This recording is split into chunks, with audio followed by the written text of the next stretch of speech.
صلی اللہ علیہ وسلم نے فرمایا انزل القرآن علی 7 احرف، قرآن کو اللہ نے 7 قراتوں پر نازل کیا ہے۔ یہ 7 قراتیں کیا ہیں؟ محمد صلی اللہ علیہ وسلم نے بسا اوقات ایک ہی آیت کو 2 طریقوں سے پڑھا ہے صحابہ کرام، یہ آپ صلی اللہ علیہ وسلم سے ثابت ہے۔ میں ایک مثال دیتا ہوں، جیسے والضحیٰ واللیل اذا سجا، اس کو والضحیٰ واللیل اذا سجا بھی پڑھا گیا ہے۔ آپ یہ جو قاری لوگ ہوتے ہیں نا، جو 7 شرح قاری مشہور ہوتے ہیں، یہ مختلف قراتوں میں قرات کرتے ہیں۔ وما هو علی الغیب بظنین، وما هو علی الغیب بظنین، با کا با میں ادغام یوم الدین اور ملیک یوم الدین، اللہ کے نبی نے دونوں طرح سے اس کی تلاوت کی ہے۔ الحمدللہ رب العالمین الرحمن الرحیم، مالک یوم الدین نہیں پڑھا ہے، ملیک یوم الدین، مطلب دونوں کا ملک اور مالک کا مطلب ایک ہی نکلتا ہے۔ اور ایاک نعبد و ایاک نستعین، اہدنا الصراط المستقیم صراط الذین انعمت علیہم غیر المغضوب علیہم ولا الضالین۔ عربوں میں ایک لغت تھی، علیہم کو علیہم پڑھتے تھے، وہ دونوں طرح پڑھا گیا، بعض قاری علیہم پڑھتے ہیں اس کو اور بعض علیہم پڑھتے ہیں۔ تو رسول اللہ صلی اللہ علیہ وسلم نے اجازت دی صحابہ کرام، تو حضرت عمر نے ایک صحابی کو دیکھا اس طرح سے جس طرح حضرت عمر نے قرآن نہیں سنا تھا، تو حضرت عمر تو دین کے معاملے میں بہت مضبوط تھے، تو فوراً ان کا گریبان پکڑ کے اللہ کے نبی کے پاس لے گئے۔ تو اللہ کے نبی نے ان سے بھی تلاوت سنی، فرمایا اسی طرح نازل ہوا ہے، حضرت عمر سے بھی سنی، فرمایا اسی طرح نازل ہوا، تو اجازت دی۔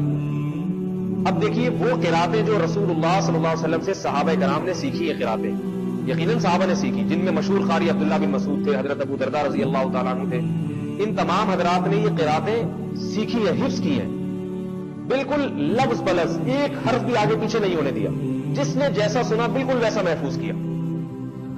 تابعین نے یہ قراتیں سیکھی ہیں صحابہ کرام سے، ایک حرف آگے پیچھے نہیں ہونے دیا۔ پہلے زمانے میں قرات سیکھی جاتی تھی، آج بھی سیکھی جاتی، کسی قاری سے سیکھی جاتی تھی سینہ بسینہ، اور جس قاری سے سیکھتے تھے نا، وہ قاری جس طرح قرآن کو پڑھتے، یہ بعد والے قاری بالکل اسی طرح پڑھتے تھے۔ تو مشہور تھا کہ یہ فلاں کی قرات میں قرآن پڑھتے ہیں، یہ فلاں کی قرات میں قرآن پڑھتے ہیں، یہاں تک کہ یہ سلسلہ چلا ہے آگے۔ اس میں بھی مشہور ترین جو قاری ہے نا، وہ 7 قراء مشہور ہیں، ان میں ایک بھی صحابی نہیں ہے، حالانکہ صحابی سارے قاری تھے، لیکن چونکہ بعد میں جو قراء پیدا ہوئے وہ 7 سلسلوں میں جا کے جمع ہو جاتے ہیں، لہذا ان 7 قراءتوں کو ہر ایک قاری کی طرف منسوب کر دیا جاتا ہے۔